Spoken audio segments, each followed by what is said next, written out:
इसमें ये जो ट्यूब या पाइप हम इस्तेमाल करते हैं इसको हम साइफन ट्यूब कहते हैं। यही ला की मदद से फायर एक्सटिंग्विशर जो है वो वर्क करता है।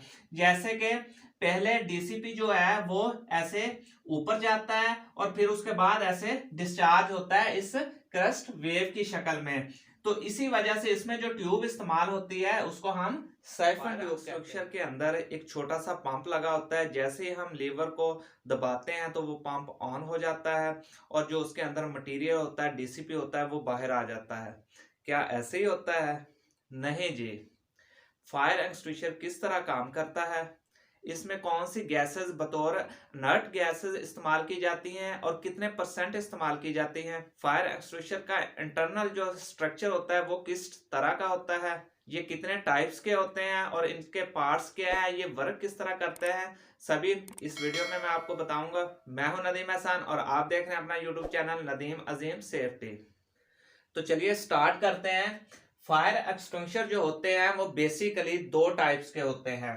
नंबर 1 पे आ जाता है हमारे स्टोर प्रेशर टाइप और नंबर 2 पे आ जाता है हमारे कार्टेज ऑपरेटेड। कार्टेज क्या है और इसको कार्टेज क्यों कहते हैं ये हम आगे चल के पढ़ेंगे। पहले बात करते हैं स्टोर्ड प्रेशर टाइप की।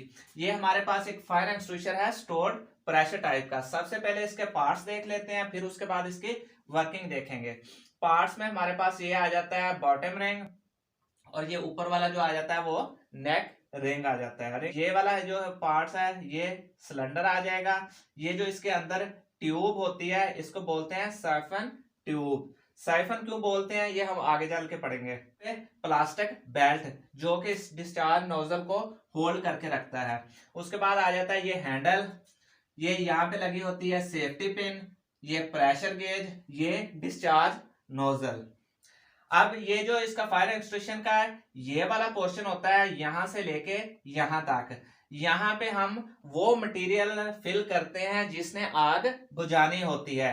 जैसे कि अगर ये वाटर फायर एक्सटिंग्विशर है तो इसमें पानी होगा या डीसीपी होगा या वेट केमिकल पाउडर होगा, ये यहां तक होगा।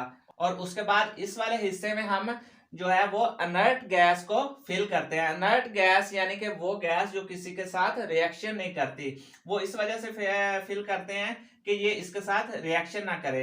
अनर्ट गैस में यहाँ पे हम फिल करते हैं नाइट्रोजन और यहाँ पे हमारे पास जो भी इसका मटेरियल होगा वाटर आ जाएगा, डीसीपी होगा वो आ जाएगा, या इसी तरह जो भी मटेरियल होगा वो यहाँ पे हम फिल कर देते हैं। ये जो हमारे पास होता है ये होता है 80%, यानी कि फायर एक्सटिंग्विशर में 80% वो मटेरियल होता है जिसने आग बुझानी होती है और जो ऊपर गैसेस होती हैं जिसकी वजह से ये मटेरियल बाहर निकलता है नाइट्रोजन, वो होती है 20%। अब ये फायर एक्सटिंग्विशर काम किस तरह करता है, हमने 80% यहाँ पे फिल किया है इस सिलेंडर के अंदर डीसीपी और उसके बाद 20% जो है वो नाइट्रोजन गैस प्रेशर के साथ इस पे फिल कर दी। इस जगह पे लगा होता है स्प्रिंग माउंटेड वाल्व जो कि इस साइफन ट्यूब और डिस्चार्ज नोजल जो होती है इसके दरमियान बैरियर का काम करता है, यानी कि उसने यहां से कट ऑफ किया होता है इन दोनों को। जैसे ही हम हैंडल को दबाते हैं तो ये वाल्व ओपन हो जाता है, साइफन ट्यूब और डिस्चार्ज नोजल का जो रास्ता है वो खुल जाता है।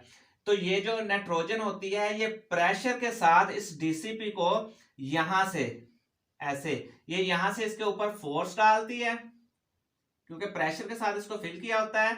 ये डीसीपी यहां से होता हुआ इस साइफन ट्यूब के जरिए होता हुआ ऐसे ये बाहर डिस्चार्ज हो जाता है। ये सिंपल इसका वर्क है। अब बात करते हैं इसको साइफन ट्यूब क्यों कहते हैं। साइफन एक लॉ है। साइफन लॉ क्या है इसके बारे में मैं आपको थोड़ा सा बता देता हूं एक एग्जांपल के साथ। आप में से अक्सर ने बाइक से पेट्रोल निकाला होगा। आप क्या करते हैं कि ये बाइक की टैंकी पड़ी हुई है और यहाँ पे हमारी होती है बोतल। हम जो एक पाइप लेते हैं उसको इस टैंकी में डालते हैं ऐसे और फिर उसके बाद यहाँ पे आके हम मुंह से अपने पेट्रोल को सक करते हैं। जैसे ही पेट्रोल यहां से आना शुरू कर देता है, हम इस पाइप को जो है वो इस बोतल के अंदर डाल देते हैं। हम देखते हैं कि बगैर किसी पंप के पेट्रोल यहां से होता हुआ इस बोतल में आता है, यानी कि पेट्रोल पहले ऊपर जाता है और फिर ऐसे नीचे आता है। कभी गौर किया है ये ऐसे क्यों करता है, पहले ऊपर जाके फिर नीचे आता है?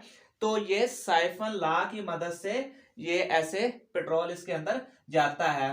तो इसमें ये जो ट्यूब या पाइप हम इस्तेमाल करते हैं, इसको हम साइफन ट्यूब कहते हैं। यही लॉ की मदद से फायर एक्सटिंग्विशर जो है वो वर्क करता है।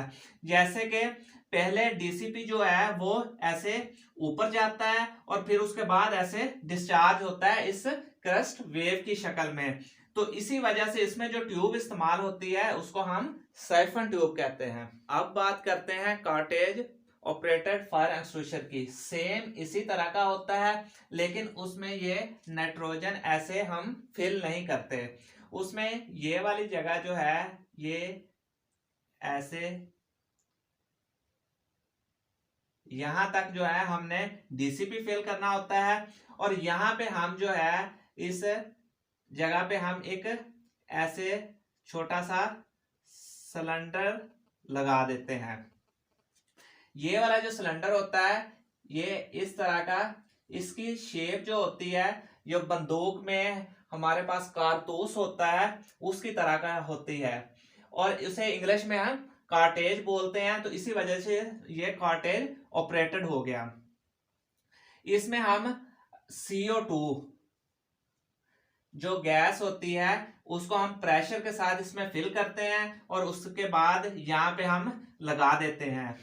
जैसे ही हम इस हैंडल को ऑपरेट करते हैं तो यहाँ से स्प्रिंग माउंटेड वाल्व जो होता है वो ओपन हो जाता है, और यहां से एक लीवर जो होता है वो